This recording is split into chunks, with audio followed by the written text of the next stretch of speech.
আমি গেছি একটা বাড়িতে, ওই বাড়ি রিয়েলি আমি বম্বে মালাবার হিলসে গিয়েছিলাম, যার বাড়িতে ওরকম বাড়ি আমি এখনো পর্যন্ত দেখিনি। যেমন তার বাড়ি, তেমন তার দেওয়াল, তেমন তার সোফা, তেমন তার কালার, তেমন তার মেঝে, সব কিছু ইউনিফায়ার, সব কিছু সমন্বিত। আমি ওই সোফাতে বলে এখানে বসুন, আমি সোফাতে এরকম করে বসেই প্রায় কোমর পর্যন্ত ভ্রুত করে ডুবে গেছি। ডুবে এরকম স্প্রিংয়ের মতন এরকম করে করে দুলতে বললাম, বাপরে বাপ, ওরে বাপ, এত বড় দামি সোফায় বাপের জীবনেই প্রথম বসলাম, কোনোদিন এরকম সোফাতে আমি বসিনি। সঙ্গে সঙ্গে সেই বাড়ির যিনি গৃহিণী, অর্ধাঙ্গিনী, সহধর্মিনী, মনোবৃত্তানুসারিণী, গৃহলক্ষ্মী, কুলবধূ, তিনি কাপড়ের খুঁটটা এরকম করতে করতে বলুন, ভালো লেগেছে? আমি হ্যাঁ ভালো লেগেছে। আমি হ্যাঁ ভালো, মানে বাপের জীবনে প্রথম দেখলাম, ভালো লাগবে না? সব আমি একা একা করেছি। দেয়ালের রং আমি অসাধারণ, মেঝে আমি অপূর্ব, ফার্নিচারের তুলনা হয় না, বলার ভাষা নেই আমার, অপূর্ব।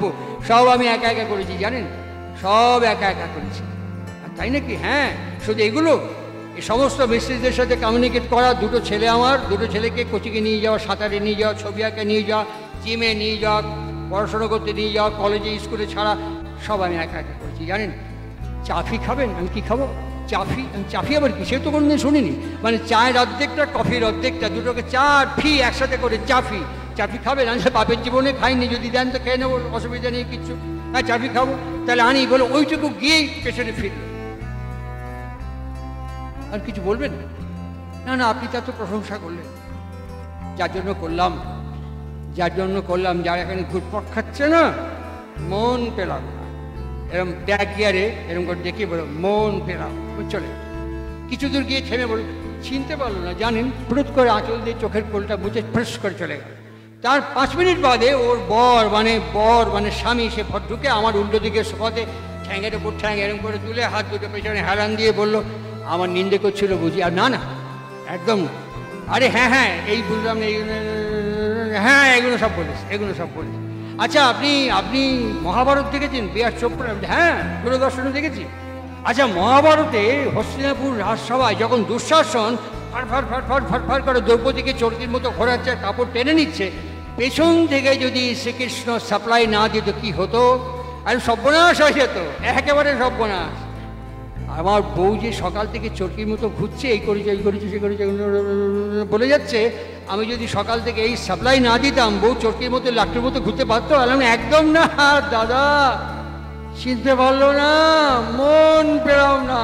হঠাৎ দেখে এই হাঁটুর ওপরে ওদের দুটো বাচ্চা এসে বসে, বাপের এখানে একটা চুপ করে চুমু খেলো, এখানে একটা চুপ করে চুমু খেলো। বলছে, বাবা আমি ছেলে বুঝি? বলছে হ্যাঁ। কি নাম?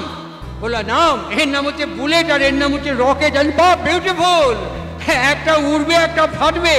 যখন উড়বে আর ফাটবে তখন বুঝতে একটু অসুবিধা হবে না যে নামকরণের তাৎপর্য। সেটা করে অনুকূলচন্দ্র আমাদেরকে বলে দিয়েছেন, নামকরণ করার সঙ্গে সঙ্গে ঐতিহ্য, রক্ত, বর্ণ, বংশ, গোত্র, পিতৃপুরুষ, আমার বাপ, বড় বাপ, সব আমার নামের মধ্য দিয়ে, আমার আচরণ, চলন, চরিত্রের মধ্য দিয়ে চিত্রিত হতে হতে এক চালচিত্র তৈরি করবে। একজন ভদ্রলোক, তিনি একজন শ্রমজীবী মানুষ, তিনি ডক্টরের কাছে এসছেন। ডক্টরের নাম হচ্ছে ডক্টর নিও ওল্ড ম্যান। ওর কাছে এসছেন, এসে বলছে, হোয়াট ইজ ইউর প্রবলেম? বলছে, আমি একটা শ্রমজীবী মানুষ, আমি সব হাতুড়ি, ছেনি, স্ক্রুড্রাইভার, রেঞ্জ দিয়ে কাজ করি, ওইখানে কাজ করছি, আমার সেলফে মালপত্রের যন্ত্রপাতি এখানে রাখা আছে। আমি যখন ওখানে কাজ করতে গেলাম, একটা দরকার, এখানে আনতে গেলাম, ভুলে গেলাম কি আনতে এসছি। আবার যখন পেলাম, মনে করে পেলাম, যখন গেলাম কি কাজ করছিলাম, কতটুকু করছিলাম ভুলে গেছি। This is my problem. কি প্রেসক্রিপশন করলো প্যাডে জানেন? বললো first half and second half, এই দুটো হাফে স্ট্রেট মেরুদণ্ড সোজা করে দুটো হাত এরকম করে করে আপনি হাতে তালি দিয়ে কিছুক্ষণ কীর্তন করবেন। আমার ভাষায় বলছি, কীর্তন করবেন। তারপরে সেকেন্ড হাফে দাঁড়িয়ে লাফিয়ে লাফিয়ে কিছুক্ষণ কীর্তন করবেন। রিপোর্ট আফটার ফরটনাইট, 15 দিন বাদে রিপোর্ট করবেন। 15 দিন বাদে যখন উনি এসছেন, তখন জিজ্ঞেস করছেন কেমন ফিল করছেন? বলে আগের থেকে অনেক বেটার। সমস্ত চিকিৎসক মহল একত্রিতভাবে ওকে বলছে, এটা কি প্রেসক্রিপশন করলেন আপনি? একটা ডক্টর হিসেবে এটা আপনি কি লিখলেন? উনি বলছেন, আমি ঠিকই লিখেছি। আমরা যখন সিরাপ বা সাসপেনশন প্রেসক্রিপশন করি, তখন বোতলের গায়ে লেখা থাকে shake the bottle before use.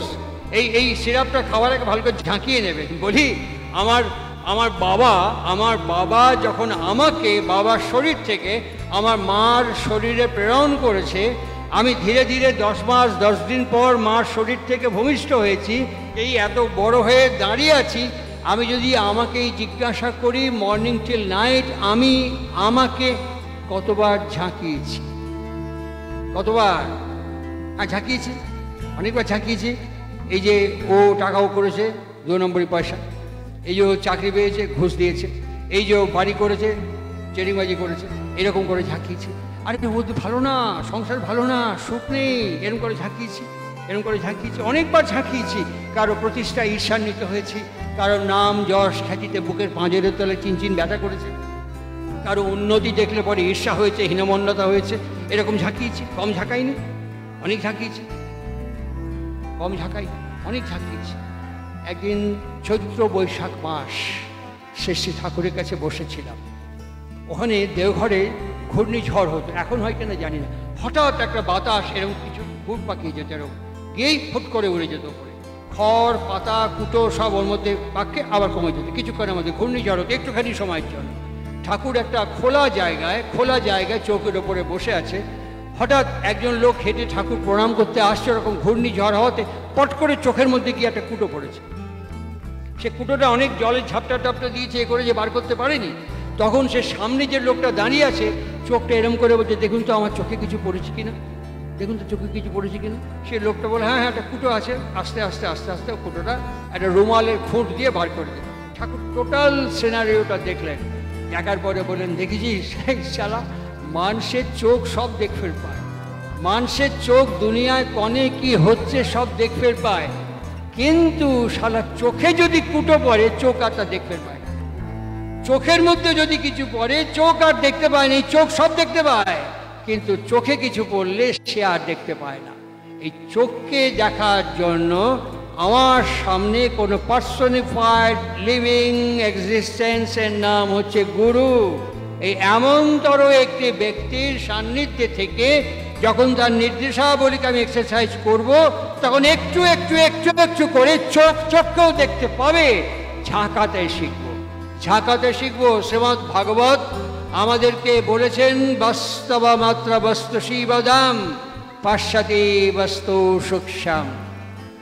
ঠাকুর অনুকূল চন্দ্র শ্রীমদ্ ভাগবতের এই শ্লোককে আরো সরলীকরণ করে বলছেন, সূক্ষ্ম সার্থক বিভেদ বিচার, সূক্ষ্ম সার্থক বিভেদ বিচার, সফল অনুভব, ক্ষিপ্র স্মৃতি চিন্তা কর্ম ধ্যানেরই বিভব। যে চিন্ময়ী মা বলা হচ্ছে স্ত্রীকে, আমি কয়েকটি কথা বলে যাচ্ছি, আপনারা এই কথাগুলো শুনুন। ইচ্ছে হলে এক্সারসাইজ করবেন, ইচ্ছে না হলে এই পুষ্করিণীর মধ্যে ফেলে দেবেন। I am not hawker, I am not salesman of Shri Shri Thakur Anukul Chandra এক সৎসঙ্গ।